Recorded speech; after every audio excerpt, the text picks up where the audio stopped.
Hey guys, right, I'm super excited. Just finished the school run and I've had a text message from DHL saying there's a delivery waiting for me at my door. I'm hoping that this is the Strike V3s. Let's have a little looky. Oh yes, yes it is. And you know what the best thing is that it's windy today and I've got the whole day to do some testing. All right.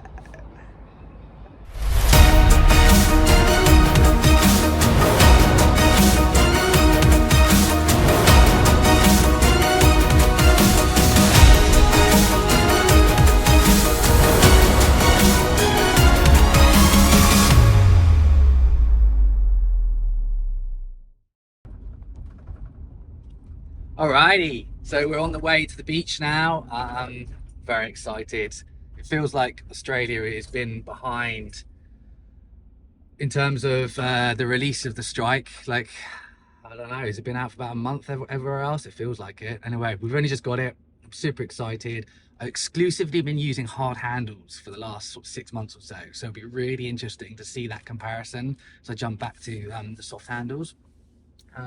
Also, the wing I've been using, it's got quite a shallow draft to it, so it goes upwind really well. And I hope that the Strike V3 has similar properties. It's something that I've been used to. I love that ability to be able to get upwind really quick.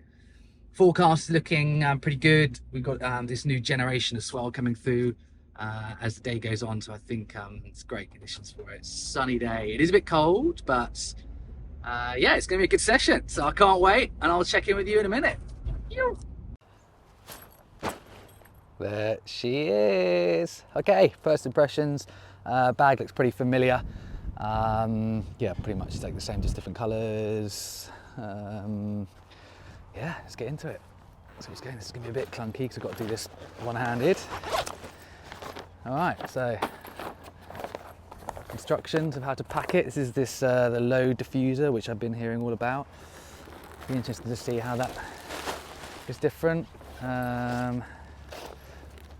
Oh, that should probably have been around it, never mind. Yeah, pretty standard, the adapters and everything. Looks pretty familiar at the moment to the Strike, and here we go, let's have a look at these.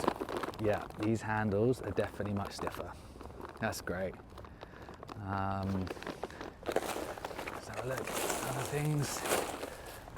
Look, I'll be honest with you, from just rolling it out, there's not a lot of difference. You can feel the material's a bit thicker.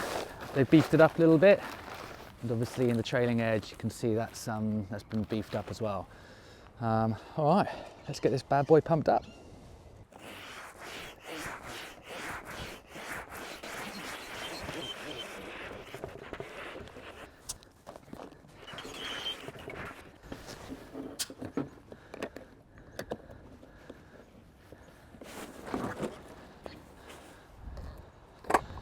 All right, straight away, two things I've noticed. First one, obviously, I'm sorry, I'm out of breath, I'm just pumping.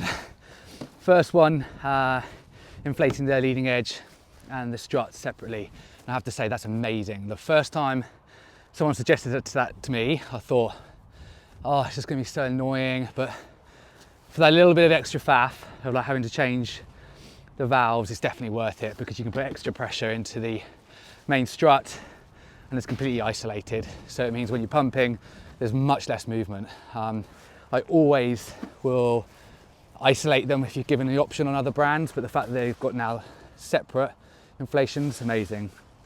I love the fact that there's a low profile to the covers, and I love the valves the F1 has, you know, with the springy clip in, clip out. If you haven't seen that, I'll do a clip of that in a moment. But it's so much easier to use. The only negative of that is you have to obviously bring your connector adapter with you, because if you forget that and you borrow someone else's pump, you're not getting your wing pumped up that day, and that's happened to me before. It's a bit annoying. Yeah, handles, they're much stiffer. It'd be really interesting to see the difference between those and the hard handles that I've been using a lot of recently. And then the other thing that I've seen straight away is that canopy tension, and this is what I was really after. Look at the draft on it, much thinner profile. Yeah, I think this is going to go upwind really well. I cannot wait. Right, I'll see you on the water.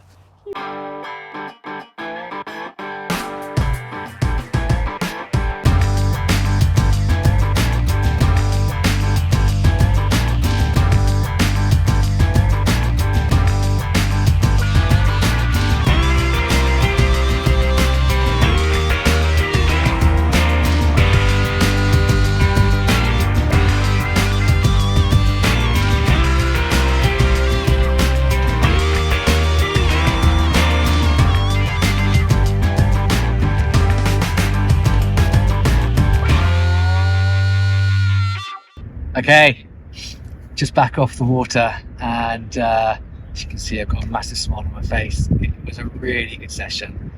First time on the F1 Strike V3, and I've got to tell you, it is an incredible wing. It really is. It's everything that I look for in a wing. Now, I understand that might not be what everybody wants, but it delivered everything that I was after from this wing. So let's start a little bit. I'm not going to go into too much detail, so keep this nice and short, but let's just go into a little bit of detail. So first of all, the material. Look, it kind of looks a bit like Dacron, the normal stuff you get with the first generation of wings, I call it, but it's definitely stiffer. So you blow it up to 9 psi on the main leading edge, and then the struts 10 psi. So quite different. It's really stiff. It really is good. The shape of it, like, is pretty compact. Like, I hit the tips as a 5.5. It's really gusty offshore wind conditions. I hit the tips a couple of times, and just bounced off, and no problems at all. Like, a little bit of control, but that's absolutely as expected. Build quality throughout is excellent, as you'd expect from F1. Right, let's talk about the contentious subject of handles. Okay, so would I prefer to have hard handles on a wing like this? The answer is yes, I have to say. Is it a showstopper? No, it's not. Like, the handles that, you can push them down, you can move them, and I think pushing down is not really the issue. It's more the lateral movement of it. Like, obviously there is a little bit of lateral movement with even with hard handles, but if this had a boom, I think this would be the best whip on the market, I have to say. Like, more hard handles, carbon hard handles, but it is what it is. Like, did I find it really ruin my session? No. Like, I think the major disadvantage of not having handles is you just got to be more accurate with your hand positioning, and there was twice where I went and just reached and missed, and I think that's probably because I'm just so used to using like a boom. But yeah, so that was a little bit disappointing, I have to be honest with you. Like, I'm very used to using hard handles now, and I like them. I'm gonna have to get used to not having them anymore, just be a bit more accurate with my hand positioning. So as I said, it's not a showstopper at all, because of the other features of this wing that I absolutely love. So let's start first of all with the upwind performance, and this all comes from the canopy tension. I showed you a little bit of that before, but that is incredible. Like, the one thing I didn't like about the V2 was that it just didn't go upwind very well. I felt that it was really bagged out, but yeah, there was some gusts that came through that were overpowered for 5.5, and it was just screaming upwind. No noise in the canopy at all, like solid, not even a flap. Incredible. So the only wing that I've ever used that's similar to that is the Ocean Rodeo Glide in Alula. That thing is solid going upwind. This is, as good, if not better. Absolutely loved it going upwind. Just amazing. Really, really good. Really enjoyed that bit of it. Super light, like, as you'd expect from an F1 Strike. Like, it's just like flies. It wants to fly. I heard rumours that, like, tacking is a little bit difficult on this wing. Like, some people found it a little bit challenging. And I'll be honest with you, like, I fell in on the first tack I ever did.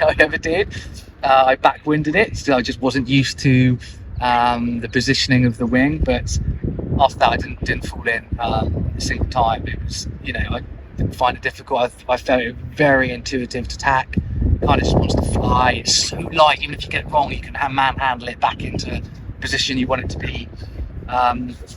Yeah, absolutely no issues with tacking it at all. No issues with jibing it. It just sort of floats around. Like, it's really effortless. And then that leads me into wave riding a bit. It was sort of offshore, it was cross offshore, and when I got onto a wave, there were a couple of times where I did have to, it didn't just sit as well as the V2, and that's obviously because the dihedral is, it does behave quite as well, but because it's so light, and once you get some forward speed on it, then it's like you're not holding a wing. There's a couple of times when I was doing some turns and coming back, and I was just driving it like directly behind me as I was doing that, and it was like I was just prone foiling. Like it just felt like there was nothing there. So really good, like in terms of being on a wave with speed. I think just the initial setup, it kind of wasn't behaving itself very well, but as soon as you get speed, it locks in. And that's kind of what I found about this. Again, the other thing that I heard going into this was that the low end isn't that great, and I agree with that. Like I think because of the canopy tension and there's such the profile is so thin, there's not a lot of low end to get up, and there's this weird technique of having to pump it a couple of times. Like I didn't really change my technique. I found that maybe I'd do that anyway, but it's to get up and going took a little bit more. But the massive advantage of that is obviously the upwind performance, but when you're on foil, you stay on foil because it's so efficient. So there was times where there was like the wind dropped to nothing. I'm talking like it was so gusty, like from 20 knots to nothing, and I was able just to pump it because there's just no drag in there. Like you can literally just go dum dum dum and generate your own speed for the wind without it like going bagging and making a huge noise, and that drag always seems to like slow you down. So once you're up on foil, this thing's incredible. Yes, it takes a little bit more to get up, but I absolutely prefer that because once you're up, you stay up, and there you go. So yeah, what else can I say? Oh yeah, so the inflation valves, talked about that a little bit. Look, I love the F1 inflation valves with the spring load on them. I think they're just awesome. They feel solid, it works really well. I really like the fact they've separated now with leading edge and strut. I think all wings should go like this, so that you can really isolate them and put much more pressure into the main strut, and it just feels so much more stiffer in your hand. And the wing itself feels really stiff, really quality bit of kit. As I said earlier, like I think this lends itself. This most similar wing that I've used is the Ocean Rodeo, but this has got way better quality. One thing I did miss out is the hand. So going back to the handles, right? So obviously F1 have had to do something about the handles to increase the rigidity of them, and they've also done that to the front handle, which not a lot of other companies have done. So the front handle is amazing. It's the one thing that when you actually flagging out, you really can maneuver it, because it's got the same materials as the main handles do, which other brands don't do that. They just have like a bit of material here which flops around. So yeah, that's a great feature. What else do I want to say about it? The canopy. Look, time will tell in terms of will it hold its shape. Yeah, like it goes up in like really well. It flies well. I love it. Yeah, like only thing is these handles. I wish they had hard handles, but as I said, that's definitely not a game changer for me. A stopper for me. I will be using this wing from this point forward, and yeah, like it's just great. I loved it, absolutely loved it. Put a massive smile on my face. Can't wait to have some more sessions. Go on the 5 meter. I think will be even better. Like 5 meters is my favourite size, so we'll see. We just need a bit more wind for that. But anyway, I hope you enjoyed this. If you've got any questions, please don't hesitate to reach out to us, Hydrofoil Academy, hydrofoilshop.com.au, and we'll get back to you. Cheers.